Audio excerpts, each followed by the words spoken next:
मरकज की इंजील उसका 12वां बाब और उसकी 30वीं आयत से हम तिलावत करेंगे। एक बहुत मशहूर पैसेज है और थोड़ी देर पहले हम इसी बात का तस्करा भी कर रहे थे और खुदावंद के कलाम में लिखा है, और तू खुदावंद अपने खुदा से अपने सारे दिल और अपनी सारी जान और अपनी सारी अक्ल और अपनी सारी ताकत से मोहब्बत रख।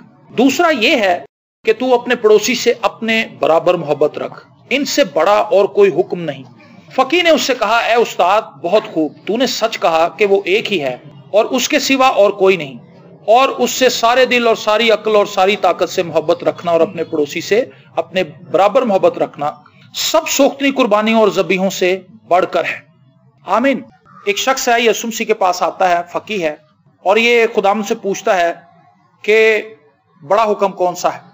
तो खुदावंद यीशु मसीह ने दो बातें उससे कही हैं। पहली बात यह कि खुदावंद अपने खुदा से अपने सारे दिल से, किस हालत से? सारे दिल से। खुदा जुज़वी पैरवी नहीं चाहता हमारी। खुदा, जैसे हम पहले जिक्र कर रहे थे कि खुदा ये नहीं चाहता कि हम संडे को दिल करे तो हम चर्च चले जाएं और फिर हम सोचें कि चलो पिछली दफा तो मैं चला गया था, इस संडे कोई बात, उससे अगली दफा गैप डाल दें, और इस तरह से। ये जुज़वी पैरवी है। कभी बाइबल पढ़ ली, कभी ना पढ़ी। हम जुज़वी पैरवी क्यों करते हैं खुदा की? इसकी सबसे बड़ी वजह यह है कि हमने अपना आप खुदावंद को दिया ही नहीं है। जब हम अपना आप खुदावंद को दे देते हैं, हम इस चीज का फैसला कर लेते हैं, एक्चुअली हमने जो तौबा की है वो भी जुज़वी है, उसके अंदर हमने पूरे तौर से अपना आप खुदा को नहीं दिया। अगर हम अपना आप पूरे तौर से खुदा को दे दें तो फिर हमें पता होगा कि हमारी जिंदगी से ताल्लुक रखने वाली तमाम चीजें, चूंकि ये हैं ही खुदा की, इसलिए हम उसमें डंडी नहीं मार सकते। हम पूरे दिल से खुदा की पैरवी उस वक्त कर सकते हैं और कर सकेंगे जब हम पूरे तौर से अपना आप खुदावंद को दे देंगे। होता क्या है, हम पूरे तौर से अपना आप खुदा को देते नहीं। बहुत से लोगों को तौबा का मफहूम नहीं पता। तौबा करना क्या है? आपको याद होगा जब हम छोटे छोटे होते थे तो हम फादर जी के पास जाते थे इतराफ करने के लिए। वो इतराफ क्या होता था? मैंने जो इतराफ किया था, मैं आपको अपना बताता हूं, आपका नहीं पूछूंगा। मैंने जो इतराफ किया था वो ये था कि फादर जी परली तरफ बैठे हुए थे, मैं इधर था। मैंने कहा, फादर जी, मैं अपनी माँ को बहुत सताता हूँ, मैं अपने बाप का हुक्म नहीं मानता, मैं अपने बहन भाइयों से बहुत लड़ता हूँ। एक दो चीजें मैंने और बताई। उन्होंने कहा, अच्छा बेटा, खुदावंद आपको माफ करे, और सो एंड सो जो भी दुआ दी, मुझे बाहर निकल। तो जो बाहर मेरे से पहले लड़के बैठे हुए थे और लड़कियां थी, वो कहने लगे कि फादर जी ने क्या पूछा? मैंने कहा, उन्होंने कुछ नहीं पूछा, मैंने ही दो चार बातें बताई हैं। तो ये क्या था? जुज़वी तौबा थी। फादर जी मेरे दिल को नहीं जानते थे, जो कुछ मैंने बताया उन्होंने कहा ठीक है जी, खुदा आपको माफ करे। लेकिन खुदा जानता है मुझे और आपको, वो हमारे जहन को भी जानता है, वो हमारे ख्यालात को भी जानता है। ज़बूर के अंदर लिखा है, वो मेरे ख्वाबगाह की छानबीन करता है। और लिखा है, उसने मेरे बेतरतीब मादे को देखा मेरी माँ के पेट में। जब औरत बच्चे को कंसीव करती है तो वो एक बेतरतीब मादे की सूरत में होती है। तो वो कहता है कि तूने उसको भी देखा है, मेरा कालिद तुझसे छुपा हुआ नहीं। खुदा मेरी और आपकी चाल ढाल को जानता है, हमारे ख्यालों को जानता है, हमारे दिल के अंदर क्या छुपा हुआ है वो खुदा से छुपा हुआ नहीं है। खुदा को पता होता है कि ये इस शख्स ने अपना पूरा दिल मुझे दिया है या एक छोटा सा पोर्शन मेरे लिए रख दिया। एक शख्स के हम घर गए तो उसने नया घर बनाया, तो वो कहने लगा, जी ये कमरा, ये कमरा, ये कमरा। तो कहने लगा, जी ऊपर आए, मैं आपको एक और चीज दिखाता हूं। ऊपर गए तो उसने एक और कमरा दिखाया। कहता, ये कमरा यीशु का है। तो मैंने कहा, बाकी घर किसका है? वो उसने जुज़वी काम रखा हुआ था, बाकी उसने कमरों के अंदर कोई अपना डीजे डूजे भी चलाना होगा, लेकिन एक कमरा उसका यीशु का था, जिसमें वो थोड़ी 10-15 मिनट के लिए जाके बाइबल पढ़ता था, दुआ करता था। तो हमने अपने घर के अंदर भी इस तरह से रखा हुआ है, एक कमरा यीशु का है, बाकी कमरे हमारे हैं। घर के सारे कमरे, घर की हर एक जगह यीशु की होनी चाहिए, हमारी जिंदगी की तरह। और वो उस वक्त हो पाएगा जब हम अपनी जिंदगी पूरे तौर से खुदावंद को देंगे। मैंने बहुत दफा देखा है कि जब लोग खुदा की ज़ुरी में आके तौबा कर रहे होते हैं तो वो कहते हैं कि खुदावंद मैं ये छोड़ दूंगा, मैं ये छोड़ दूंगा, लेकिन इसके लिए तू जरा मुझे माफ कर देना, ये अभी नहीं। एक भाई ने मुझे कहा, इस सच्ची बात आपको बता रहा हूं। मैंने उससे कहा कि नौजवान, तुम तौबा करो, खुदावंद तुम्हारे बारे में ये बता रहा है कि तुम्हारी रविशें ठीक नहीं है, तुम ऐसे हो, तुम ऐसे हो। उसने कहा, जी जितनी बातें खुदा ने मेरे बारे में बताई हैं वो सब ठीक है, मैं तौबा करना चाहता हूं, लेकिन मेरी एक रिक्वेस्ट है। मैंने कहा, वो क्या? कहता, जी संजय दत्त की एक फिल्म आ रही है, कहता मैंने वो देखनी है, कहता और उसके बाद एक और फिल्म है, वो मैं देखूंगा, उसके बाद मैं तौबा कर लूंगा। तो मैंने कहा, संजय दत्त तो अगले साल फिर फिल्म बना लेगा, फिर क्या करेगा? कहता, जी संजय दत्त मेरा फेवरेट है। मैंने कहा, संजय दत्त तो भाई कई दफा बेचारा खुद जेल जाता, तूने किसको फेवरेट बना लिया? यीशु को फेवरेट बना। संजय दत्त अब बूढ़ा हो रहा है। मुझे याद है जब मैं छोटा सा था तो वो एक नया हीरो के तौर पे उभरा था, तो उस वक्त बड़ी उसकी बातचीत थी, लेकिन अब वो बुजुर्ग हो रहा है, अब वो बुजुर्ग ही है, उसको मेकअप वगैरह करके कुछ ठीक कर देते हैं, लेकिन यीशु एवरग्रीन है। मैंने फैसला किया है कि मैं यीशु को फॉलो करूंगा। यीशु मेरा हीरो है। मैं किसी हीरो को फॉलो नहीं करता, क्योंकि मुझे पता वो सब बूढ़े हो जाएंगे, वो सब फेक हैं। वो जो फाइट भी करते हैं वो भी फेक है, उनकी जो खूबसूरती है वो भी फेक है। कुछ वो उनको मेकअप से खूबसूरत बनाते हैं, कुछ उनको कैमरा टेक्निक से खूबसूरत बनाया जाता है, कुछ लाइटिंग से खूबसूरत बनाया जाता है, कुछ उनके पीछे जो बैकग्राउंड है उससे खूबसूरत बनाया जाता है। उनकी अपनी ब्यूटी नहीं है, लेकिन यीशु की सारी ब्यूटी अपनी। यीशु को किसी भी आर्टिफिशियल हेल्प की जरूरत नहीं। तो मैंने जब देख लिया यीशु को, तो उसके बाद मेरे दिल में किसी और को देखने की ख्वाहिश नहीं रही। यह है कामिल पैरवी। खुदावंद मेरी जिंदगी तेरी है, मैं खाऊंगा तेरी मर्जी से। जब हम अपना दिल खुदावंद को दे देते हैं तो हम सिलेक्टिव हो जाते हैं कि मैंने वो कुछ खाना और पीना है जो खुदा की मर्जी के मुताबिक। Praise the Lord. मैंने वो देखना है जो खुदा की मर्जी के मुताबिक है, मैंने वो सुनना है जो खुदा के कलाम के मुताबिक है, मैंने वो कुछ बोलना है जो खुदा की मर्जी के मुताबिक है। और जब हम इस तरह से चूजी नहीं होते, हम फिसल जाते हैं। जिस शख्स ने अपना दिल खुदा को दिया है वो फूंक फूंक के अपना कदम रखता है। हमारे यहाँ पे एक मुहावरा है, दूध का जला छाछ फूंक फूंक कर पीता है। तो एक दफा जल चुका होता है वो, उसके बाद फिर जब भी उसे दूध देंगे वो फूंक मारेगा पहले कि ये कहीं गर्म तो नहीं, क्योंकि वो एक दफा उसकी जुबान जल चुकी होती। तो हमने भी इतना अरसा गुनाह में गुजारा है, हमें पता है कि गुनाह जो है वो कितना भयानक है, गुनाह किस कदर हौलनाक है, हमें इस चीज की समझ है। और जब हम खुदावंद में आ गए हैं तो फिर हमें इस चीज की समझ होनी चाहिए कि शैतान हमें गिराने की कोशिश करेगा। चंद दिन पहले एक नौजवान हमारे आया वहां पर कलाम सुनाने के लिए। उसने खूबसूरत बात कही। उसने कहा जी हमारी लाइफ का विलन एक ही है, लेकिन वो मुख्तलिफ तरीकों से आता है। कभी वो आपके भाई में से होके बोलेगा, कभी वो आपकी बहन में से होके बोलेगा, कभी वो आपकी बीवी में से बोल सकता है, कभी वो शौहर में से बोल सकता है। वो आपको डिमोटिवेट करने के लिए आता है, वो आपको बहकाने के लिए आता है, वो आपको डिस्ट्रैक्ट करने के लिए आता है, वो हमें हमारी जगह से हटाना चाहता है, उस रूट से, उस पाथ से हटाना चाहता है जिस पर हम चल रहे हैं। तो खुदा क्या चाहता है? सबसे बड़ा हुक्म यह है कि हम खुदावंद अपने खुदा से सारे दिल और अपनी सारी जान और अपनी सारी अकल और अपनी सारी ताकत से, देखें ये कितनी बड़ी बात है, पूरी ताकत लगा के। कई दफा हम लोग वर्शिप कर रहे थे, ना उसकी अकल खुदा की तरफ है, ना उसकी ताकत खुदा की तरफ है, ना उसका दिल खुदा की तरफ। तो काहे की वर्शिप है भाई? खुदा को तो ये वर्शिप नहीं पसंद, खुदा तो ऐसी वर्शिप नहीं चाहता। मैं आपके घर आऊं, मैं यहां पे बैठूंगा, एज ए गेस्ट आऊं आपके घर, और आप सारे इधर उधर फिरते रहे, मैं 20 मिनट आधा घंटा बैठा हूं, मैं कहूंगा यार ये कैसे लोग हैं, मैं इनके घर में आया हूं और ये तो मुझे डील ही नहीं कर रहे। आप मुझे खाने पीने के लिए कुछ ना दें, आप मेरे पास आके बैठ जाएं, और भाई कैसे हैं, आपका बेटा कैसा, आपकी बीवी कैसी है, आपकी खिदमत कैसी चल रही है, आजकल आप क्या कर रहे हैं, मैं खुश हो जाऊंगा, मैं हैप्पी हो जाऊंगा, क्योंकि आप मुझे तवज्जो दे रहे हैं। अव्वल तो हम खुदा के घर में आते नहीं, और अगर आ भी जाएं तो भी हम खुदा को टाइम नहीं दे देते। जहन हमारा कहीं और ही होता है, फलाना मैच लगने वाला है, फलानी जगह है, वो मेरे दोस्त मेरा इंतजार कर रहे होंगे, हमने फलानी जगह जाना था, शादी है, अब मैंने कपड़े भी पकड़ने हैं, ये करना वो करना है। ना हमारा दिल है, ना हमारी ताकत है, ना हमारी सोच खुदा की। लेकिन खुदा ऐसी बात नहीं चाहता। खुदा चाहता है कि हम पूरे तौर से अपना आप उसको दें। और जब हम खुदावंद को पूरे तौर से अपना आप दे देते हैं, मेरी जिंदगी का एक्सपीरियंस है और बहुत से लोगों का एक्सपीरियंस है, जिंदगी बड़ी आसान और सहल हो जाती है। खुदावंद यीशु मसीह ने कहा मेरा जुआ हल्का और मुलायम। जब तक हम अपना दिल खुदावंद को नहीं देते, जुआ भारी लगता है। लोग कहते हैं जी कलाम की बातें तो बड़ी सख्त हैं, हम तो इनकी पैरवी नहीं कर सकते। लेकिन वो शख्स जिसने अपना दिल खुदा को दे दिया, उसके लिए इन अहकामात पर अमल करना बड़ा ही आसान है। उसको ये बातें अच्छी लगती हैं, इन पर अमल करना उसकी खुशनुदी बन जाती है। वो खुशी से, उसके अंदर एक हैप्पीनेस है कि मैं खुदा के कलाम के मुताबिक जिंदगी गुजार रहा हूं, खुदा ने जो कुछ कहा है मैं उसकी पैरवी करूंगा, खुदा उसको बरकत देता है। मैंने और आपने अपनी जिंदगी पर गौर करना है, क्या हमने अपना दिल खुदावंद को पूरे तौर से दे दिया है? अगर हमने खुदावंद को अपना आप नहीं दिया, अगर हमने अपनी जिंदगी खुदावंद के ताबे नहीं की, अगर हमने पूरे तौर से अपने आप को खुदावंद के हुजूर पेश नहीं किया, तो हम कभी भी खुदा से यह तवक्को नहीं कर सकते कि खुदा हमें बरकत देगा। और जब हमने अपना आप खुदा को दे दिया है तो फिर हमें बेफिक्र हो जाना चाहिए। पूरे तौर से अपना आप खुदावंद को दे देते हैं तो फिर खुदा हमें बरकत देनी शुरू कर देता है। आमीन। लेकिन ऐसा होता नहीं है, हमने ऐसा देखा नहीं है।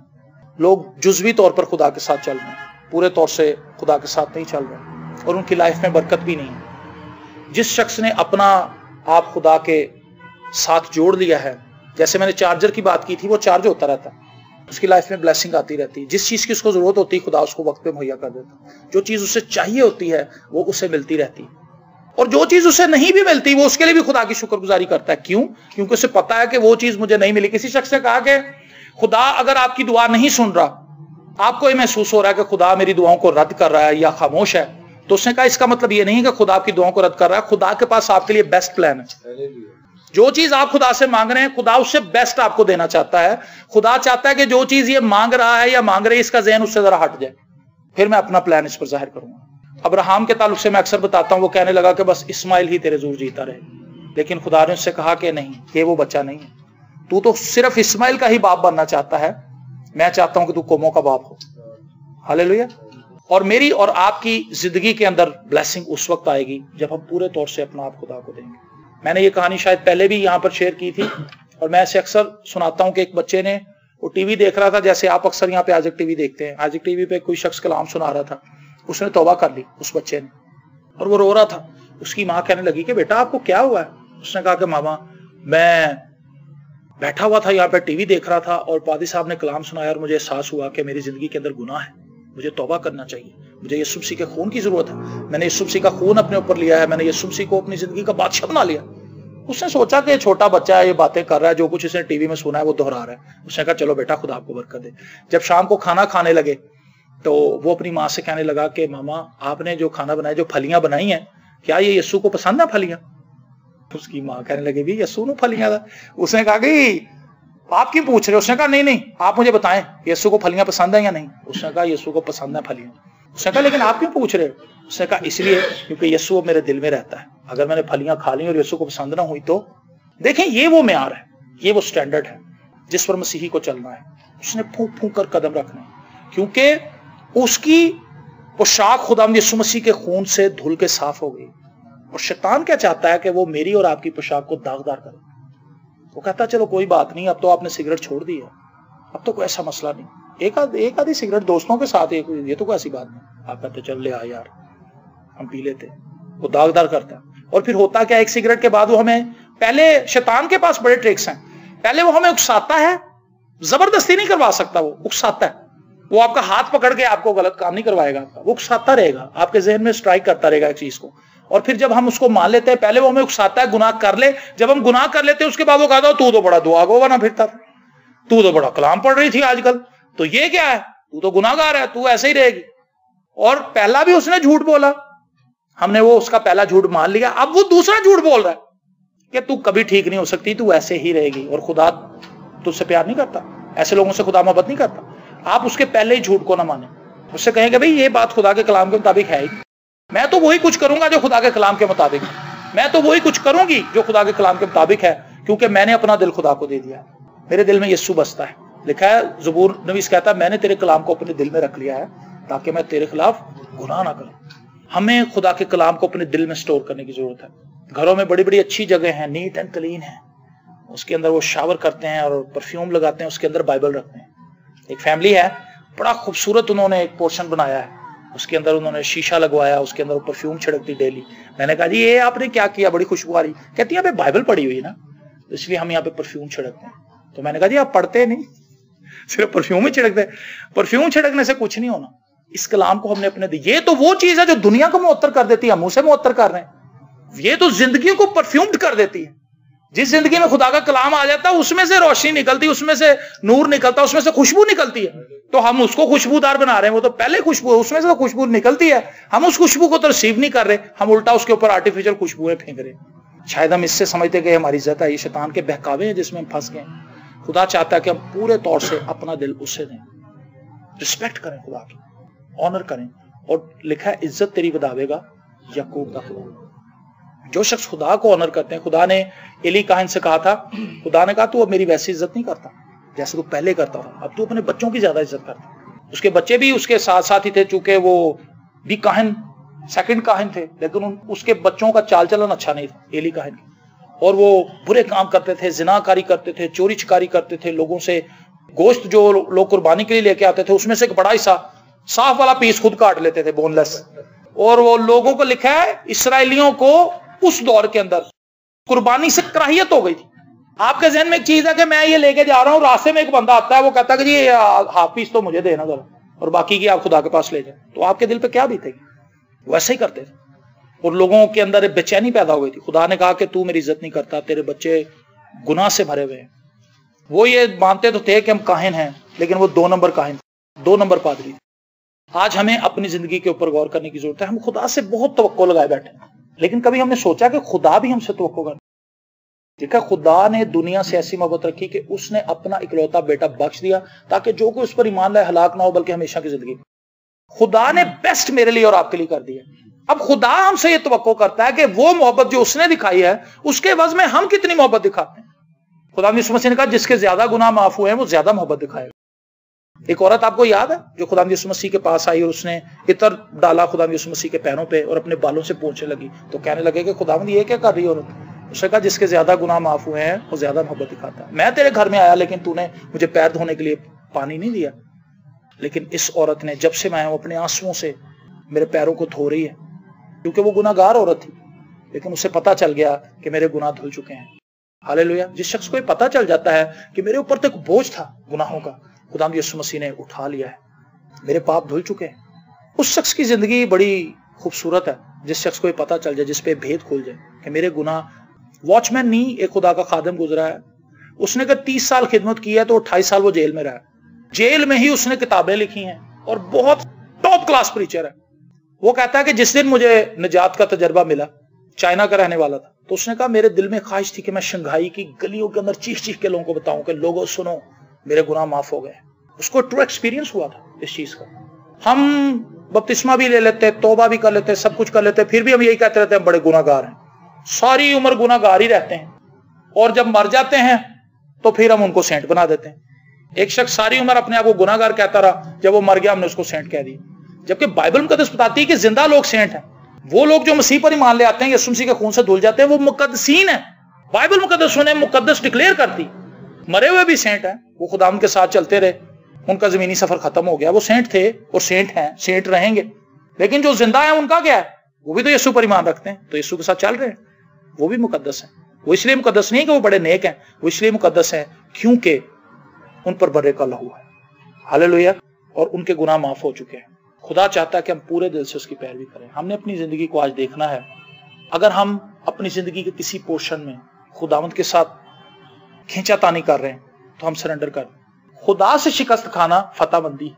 खुदा को कभी हम मगलूब नहीं कर सकते। आखिरी बात बता के मैं खत्म करूंगा। याकूब के ताल्लुक से शायद आपने पढ़ा हो कि पैदाइश की किताब में खूबसूरत वाकया है, जब वो यबूक के घाट पर था तो लिखा है उसने खुदा के फरिश्ते के साथ जंग लड़ी। सारी रात को फटने तक, सूरज के निकलने तक वो लड़ता रहा। जिद्दी था, स्ट्रांग भी था, क्योंकि बकरियों का दूध पीता था, फिजिकली भी बड़ा स्ट्रांग था। और वो लड़ता रहा, लड़ता रहा, लड़ता रहा। खुदा ने देखा, लिखा है वो फरिश्ता, वो एक डिवाइन पर्सनैलिटी थी जिससे वो लड़ रहा था। और हम ये कह सकते हैं कि वो खुदा से लड़ रहा था। और हुआ क्या कि सुबह के वक्त में खुदा ने देखा कि ये तो बड़ा जिद्दी आदमी। खुदा ने उसकी रान के नीचे से एक नस को खींचा और फिर वो लंगड़ाने लगा। इतनी दर्द हुई उसे कि उससे खड़ा नहीं हुआ गया। उसको समझ आ गई कि ये कोई आम शख्स नहीं है जो इतनी देर से मेरे साथ लड़ रहा है और बिलाखिर ये मुझ पर गालिब भी आ गया। उसने कहा मैं तुझे, समझ गया वो, उसने कहा मैं तुझे जाने नहीं दूंगा जब तक तू मुझे बरकत ना दे। खुदा हमें लड़े बगैर ही बरकत देना चाहता है। खुदा चाहता है कि हम सरेंडर कर दे। याकूब अगर उसी वक्त जब वो शख्स उछल के उसके सामने आया था, वो कह देता कि भाई तेरा क्या मसला, तू क्या देना चाहता है या मुझसे क्या काम है, तो बरकत पा जाता। लेकिन इसके अंदर एक ऐसी चीज छुपी है जो मेरे लिए और आपके लिए, वो ये हम सब भी अपनी जिंदगी में खुदा से लड़ रहे हैं। हमारी ज्यादातर जंगें अबलीस के साथ नहीं है, खुदा के साथ। खुदा में ये देना चाहता, हम ये लेना चाहते। खुदा कहता ए, हम कहते हैं जेड। खुदा कहता अलिफ, हम कहते हैं ये। खुदा कहता ये, हम कहते हैं अलिफ। खुदा कहता ये तुझे देना चाहता हूं, कहते हैं नहीं ये।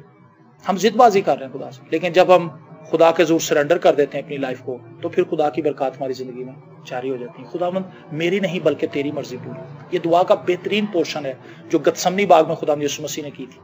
खुदावंद यीशु मसीह ने कहा कि हो सके तो ये प्याला मुझसे टल, खुदावंद हो सके तो ये काम मेरे लिए कर, हो सके तो ये हो जाए मेरे लिए, हो सके तो ये जाए, लेकिन तो भी मेरी नहीं बल्कि तेरी मर्जी। मेरी अक्ल के मुताबिक मेरे लिए ये बेस्ट है, मैं ये समझता हूं या समझती हूं मेरे लिए ये काम बेस्ट है, अगर हो सके तो ये कर दे। लेकिन मेरी अक्ल कुंद है, मैं इतने अच्छे फैसले नहीं कर सकता, नहीं कर सकती, तू मेरे लिए मदद कर। और अगर इसके लिए, इसके अलावा कोई बेस्ट प्लान है तो तू उसको जाहिर कर। ये है दुआ का असल मतन। और जब हम पूरे तौर से अपना आप खुदा को दे देते तब ही हम ऐसी दुआ कर सकते हैं। अदरवाइज हम खुदा से लड़ते ही रहेंगे और हम लड़ते लड़ते ही मर जाएंगे। हम लड़ते रहेंगे, फना हो जाएंगे। खुदा तो खुदा ही है, वो तो अजल से था अब तक रहेगा, अब्दियत भी उसी में से निकलती है। तो खुदा से मत लड़े, अपना आप खुदा को दे, सरेंडर करें खुदा को।